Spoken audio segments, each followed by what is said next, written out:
안녕하세요. 오늘은 지난 방송에서 매우 어려울 테니 각오 단단히 하고 파일을 보시라고 경고했던 린 마굴리스와 도리언 세이건이 함께 쓴 마이크로코스모스를 살펴보는 시간입니다. 말씀드렸듯이 저자 린 마굴리스는 칼 세이건의 첫 번째 부인이고 도리언 세이건은 그 둘 사이에서 태어난 칼 세이건의 장남이죠. 칼 세이건이 코스모스의 서문에 쓴 공간의 광막함과 시간의 영겁에서 행성 하나와 찰나의 순간을 앤드류 얀과 공유할 수 있었음은 나에게는 하나의 기쁨이었다는 문장은 세계적인 사랑의 메시지로 알려져 있습니다. 물론 아름다운 건 사실이지만 저조차도 세 번째 부인을 향해서라면 이 정도의 편지는 쓸 수 있으리라 생각합니다. 저자들의 또 다른 저서인 공생자 행성은 마이크로코스모스와 같은 내용이라서 둘 중 하나만 읽으면 되고, 생명이란 무엇인가는 마이크로코스모스를 출간한 후 10년 동안의 새로운 내용을 첨부하고 기존 내용을 개정한 책이긴 한데 새로운 핵심 사항이라고 할 만한 건 거의 없습니다.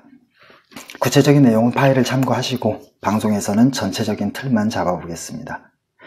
먼저 지구의 지질 연대부터 살펴보죠. 명왕루대인 하데스대는 지구가 탄생한 46억 년 전부터 40억 년 전까지 약 6억 년의 기간이고, 시생루대인 태고대는 40억 년 전부터 25억 년 전까지 약 15억 년의 기간이며, 원생루대는 25억 년 전부터 5억 4,200만 년 전까지 약 20억 년의 기간입니다.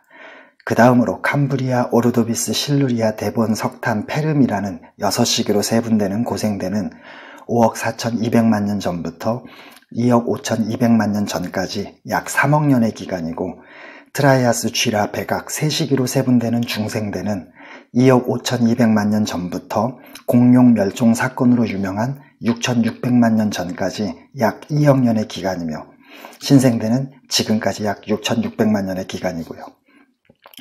지구와 충돌한 행성이 달이 되었고, 멘틀과 지각이 형성된 명왕루대와 지각이 식으면서 대륙과 바다가 생겼고, 이어서 최초의 생명이 탄생한 시생루대, 그리고 대기에 산소가 축적되고 오존층이 형성된 원생루대, 이 세 시기가 지구 역사에서 약 90%를 차지하는 선캄브리아 시대입니다.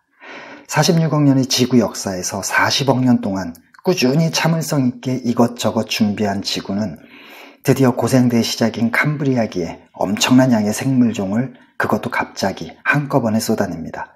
그래서 이 사건을 캄브리아기 대폭발이라고 부르죠. 이때부터 중간중간 찾아오는 대멸종 사건에도 불구하고 생물의 다양성은 급격히 증가합니다. 다음으로는 생물의 분류체계를 보겠습니다. 미국 미생물학자 칼 워즈는 1977년 우리에게 친숙한 원핵생물, 원생생물, 동물, 식물, 균이라는 5 영역의 생물 분류 체계를 제시했습니다. 그러나 그 후 1990년엔 원핵생물을 박테리아와 고세균으로 분리하고 다른 4 영역인 원생생물, 동물, 식물, 균을 하나의 진핵생물로 묶은 새 영역의 분류 체계도 제시했죠. 박테리아도 세균이고 고세균도 세균이라 혼란이 일어나기 쉬운데, 고세균은 산소를 지극히 싫어하는 혐기성이고 염분을 무척 좋아하는 호염성이며 온도가 높은 곳을 선호하는 호열성의 세균을 가리킵니다.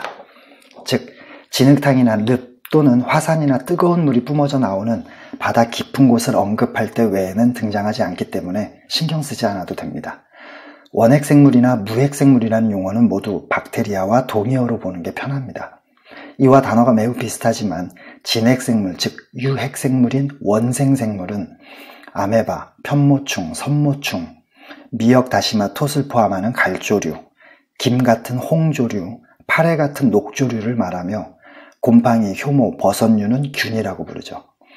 미생물은 오로지 크기가 육안으로는 보이지 않을 만큼 작은 모든 생물에 사용하는 용어로, 이 책의 저자들이 미생물이라고 할 때는 동물과 식물을 제외한 모든 생물을 가리킨다고 보면 됩니다.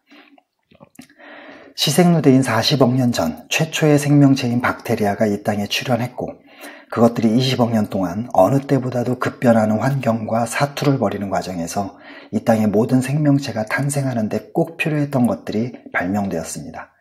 박테리아들의 공생 메커니즘이 진화의 열쇠라는 게 이 책의 핵심 내용입니다. 1922년 미국 해부학자 이반 월린이 주장했고 1970년대 전광우 교수가 아메바 실험을 통해 최초로 증명했고요. 조금만 더 구체적으로 살펴보면 이렇습니다. 시생누대인 약 40억 년 전부터 지구는 서서히 식어가면서 지표면이 형성되기 시작했고, 그것들은 액체 상태의 멘틀에 실려 합쳐지고 분열하기를 반복했습니다. 대륙판들이 갈라지는 곳에서는 용암이 분출해 그 틈을 채우면서 새로운 대륙이나 바다를 형성했고, 대륙판들이 부딪히는 곳에서는 지진과 화산 활동이 일어나 산맥이 형성되었죠.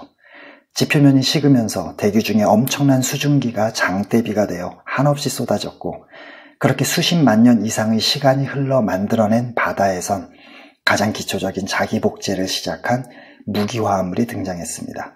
그들의 자기복제란 다른 분자들을 끌어들여 위아래로 쌓아서 층층으로 분리되거나 아니면 옆으로 붙여서 좌우로 분리되는 것이 고작이었죠.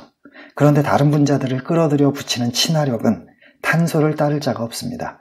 그렇게 해서 자연스럽게 탄소를 중심으로 하는 유기화합물이 등장했고, 그 후 RNA와 DNA 등을 거쳐 약 35억 년 전 최초의 생명체인 원핵생물, 즉 박테리아가 출현하게 됩니다. 박테리아는 치열한 생존 경쟁에서 자신의 DNA를 보호하고자 세포벽과 세포막이라는 외벽을 두르고 선모라는 가느다란 털을 통해 외부와 유전 물질을 교환할 수 있는 일종의 대피소였을 겁니다.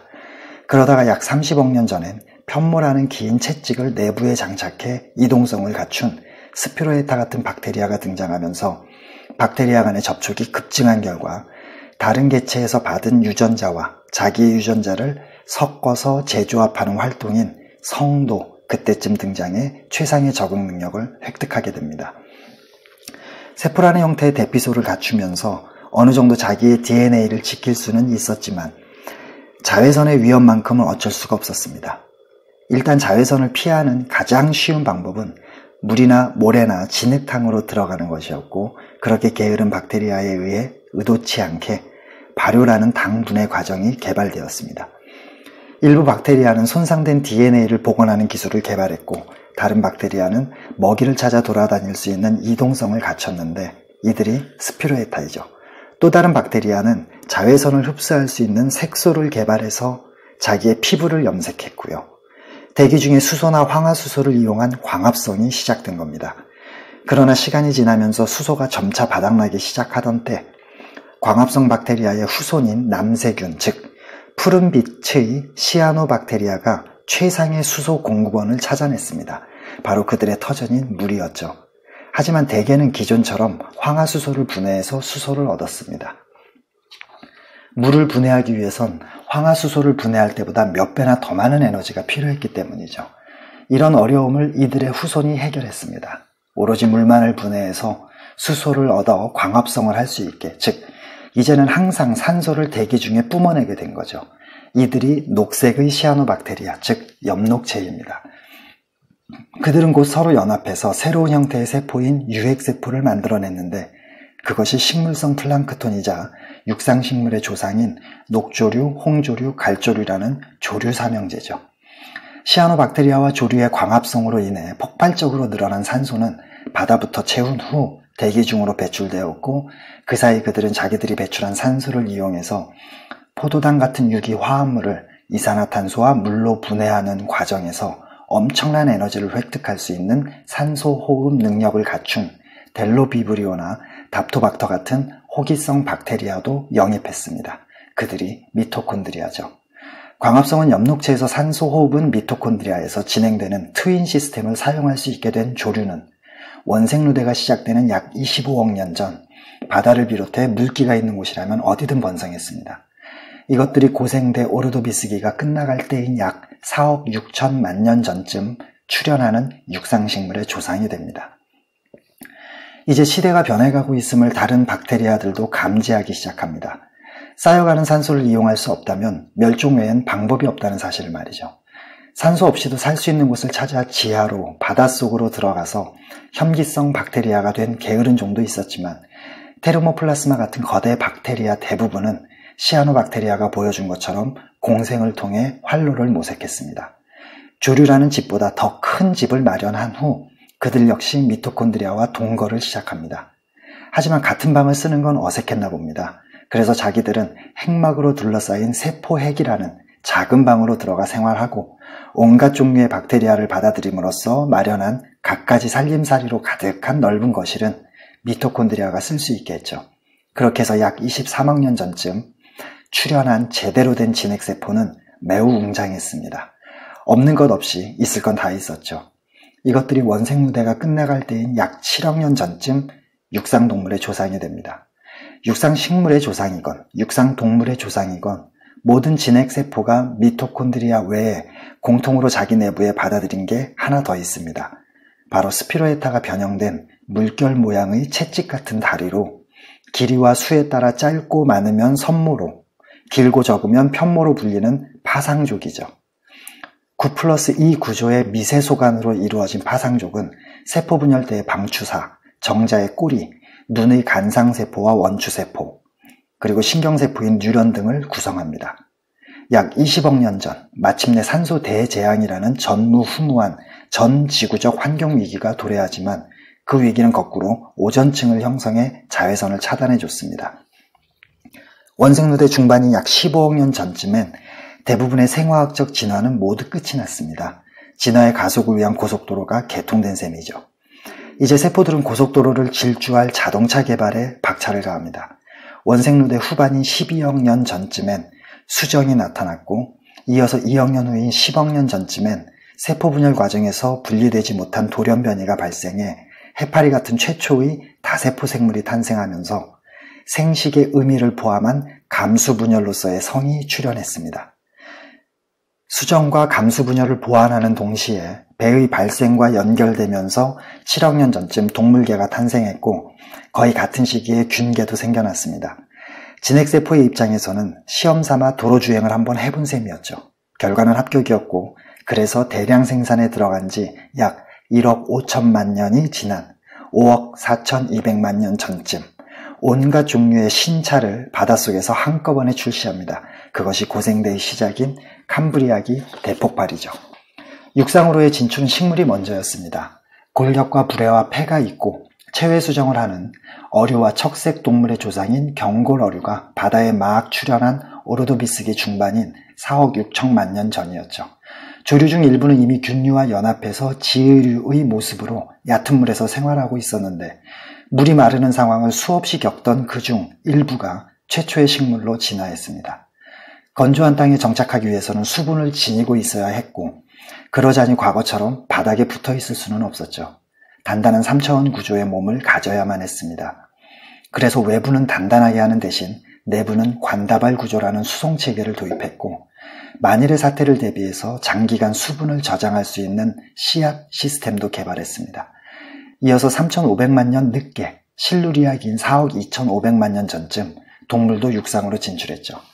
하지만 숨은 쉬어야 뭐라도 할 수 있었기에 불에를 개량해서 허파를 만들었고 물속에서 익숙했던 부력과는 정반대되는 중력을 버티기 위해 더 강한 근육과 튼튼한 골격도 발명했으며 자외선 차단 및 몸이 건조해지는 걸 막기 위해 쓰레기에 불과했던 칼슘을 활용해 껍질, 표피, 각질 등 다양한 보호용 외피도 개발했습니다.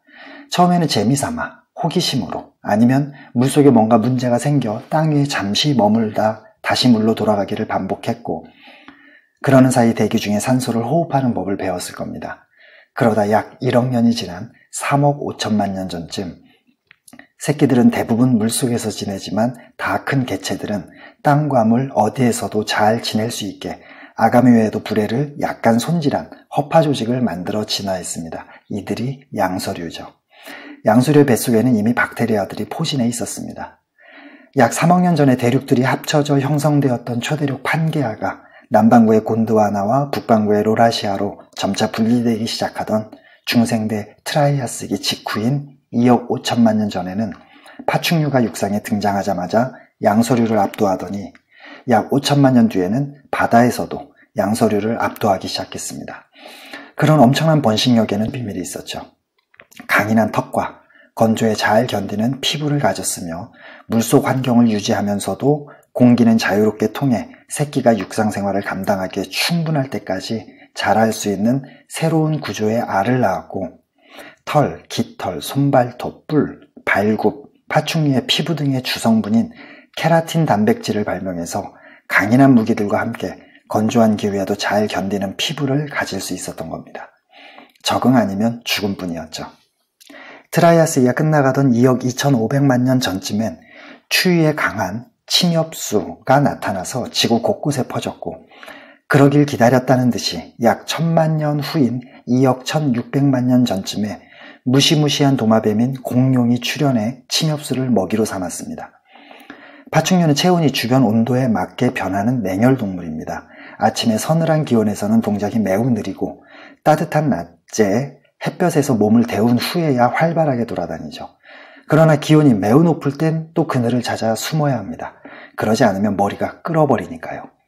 이들의 활동 틈새를 노려 체온을 일정하게 유지할 수 있는 온혈동물이 그 모습을 나타냈습니다. 쥐라기 초반인 약 2억 년 전쯤, 땅에서는 파충류 중 이빨이 포유류에 더 가까웠던 테리오돈티아가 수정과 생식이 밀접하게 연결된 포유류로 진화했고, 이번에 동물들이 먼저 진화하기를 기다렸다는 듯이 침엽수의 후계자인 화렵수가 1억 2,500만 년 전쯤 등장했으며, 이어서 백악기 중반인 약 1억 년 전쯤엔 공룡 중 일부 종의 앞다리가 날개로 변하면서 조류가 출현한 거죠. 화무시비롱. 6,600만 년 전, 영원할 것만 같던 공룡의 독재가 순식간에 막을 내렸습니다. 중생대를 끝내고 신생대를 열어젖힌 이 사건을 백악기 제3기 대멸종 또는 KT 멸종이라고 부릅니다. 그리고 놀랍게도 그 대멸종의 잿더미 속에서 영장류, 즉 원숭이가 출현했죠. 1980년 미국 실험 물리학자 루이스 앨버레즈가 소행성 충돌이 원인이라고 주장하면서 크기와 성분 등을 예측했지만 허무맹랑한 소리라며 무시당했죠. 그러다가 10년 후인 1990년 멕시코 유카탄 반도 해안의 칙슬룹에서 거대한 운석구가 발견되고 크기나 성분 등이 앨버레즈의 예측과 일치하면서 정설로 받아들여지게 되었습니다. 영장류는 꼬리가 있는 원숭이와 꼬리가 없는 유인원의 총칭입니다. 유인원은 약 3,500만 년 전쯤 출현했고요. 최초의 영장류는 대부분 시간을 나무에 매달려서 생활하던 겁쟁이들이었는데, 그런 소심함이 영장류를 고도의 사회적 동물이 되게 한 첫 단추였고, 미성숙한 상태로 태어나는 아기의 허약함은 가족 제도를, 그리고 나중엔 결혼 제도를 정착시키는 원동력이 됩니다. 영장류 중 일부가 700만 년에서 500만 년 전쯤 어설프게나마 직립보행을 시작했고, 40만 년 전쯤부터 불을 사용하기 시작했으며, 20만 년 전쯤엔 아프리카의 한 곳에서 현생 인류의 직계조상이 되는 한 여성이 태어났죠. 이 여인을 미토콘드리아 이브라고 부릅니다. 인류는 5만 년 전쯤부터 배를 타고 바다로 나섰고, 4만 년 전쯤엔 이미 지도를 제작했으며 행성과 별의 움직임을 예측했습니다. 그리고 이때쯤 네안데르탈린을 정복했고, 1만 년도 채 지나지 않은 3만 년 전쯤엔 아메리카 대륙을 제외한 9세계 전역에 완전히 정착합니다. 1만 년 전쯤부터는 농경 생활을 시작했고, 6,000년 전엔 도시를 형성하고 수레를 끌며 문자를 사용했죠. 파괴적인 생물종들은 역사 속에 자주 나타났다가 사라지곤 했지만 협력관계 그 자체는 시간이 지나면서 증가했다. 세포의 역사가 우리에게 주는 교훈은 조금이라도 더 오래 생존할 수 있으려면 우리 자신의 공격적인 성향을 바꿔야 한다는 것. 이것이 저자들이 말하고 싶었던 결론입니다. 몇 번의 대멸종을 겪으면서도 끝내 살아남는 종들이 있었다는 사실, 게다가 짧은 기간 내에 예전의 다양성을 뛰어넘는 능력을 보여온 생명 그 자체란 참으로 즐기면서도 신비로울 뿐이죠. 지구의 역사를 1년으로 줄여서 계산해보면 이렇습니다. 분자들이 우글거리던 원시 바닷속에서 3월 20일경 최초의 생명체인 박테리아가 태어나면서 생명의 역사라는 스위치를 켠 이래 10월 중순 무렵에 이르러서야 오늘날과 같은 대기가 형성되었죠. 공룡의 등장은 12월 중순 무렵이고 영장류의 탄생은 12월 26일이며 현생 인류의 직계조상인 미토콘드리아 이브는 12월 31일 저녁 11시 56분경에 출현했습니다. 인류가 이룬 모든 문명은 지구의 역사에서 마지막 3, 4분이라는 찰나의 순간 동안에 일어난 셈이고, 기원전 6세기경의 그리스 문명은 한 해가 끝나기 불과 20초 전의 일들일 뿐이죠. 지금까지 생명의 역사를 거시적인 관점에서 살펴봤습니다. 다음 시간엔 유전자의 관점에서 생명을 본 리처드 도킨스의 이기적 유전자를 보도록 하죠. 고생하셨습니다. 다음 시간에 뵙죠.